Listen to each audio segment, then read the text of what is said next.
বিধানসভা একদিনের জন্য মাননীয় অধ্যক্ষ মহোদয় আহ্বান করেছেন,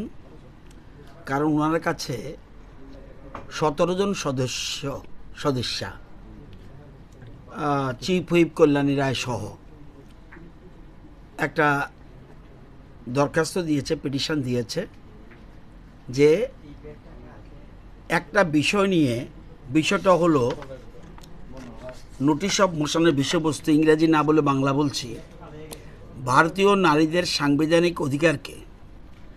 আরও সুদৃঢ় ও সুরক্ষিত করার লক্ষ্যে এই সভা দেশের সকল সংসদীয় রাজনৈতিক দলের মধ্যে ঐক্যমত প্রতিষ্ঠার আহ্বান জানাচ্ছে এবং কেন্দ্রীয় সরকারকে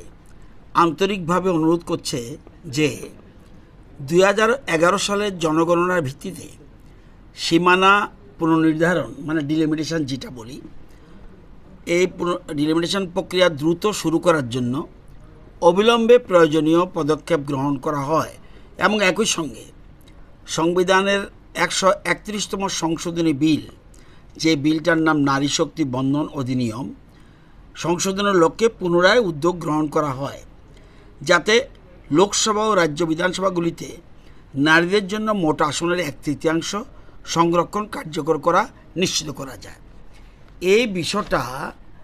নিয়ে 17 জন এই বিধানসভার সদস্যা একটা চিঠি দিয়ে স্পিকারকে, স্পিকার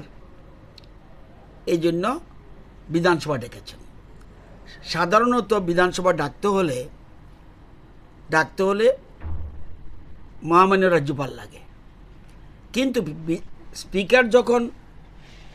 স্পিকার যখন বিধানসভা অ্যাডজর্ন করে, সানিডাই করে,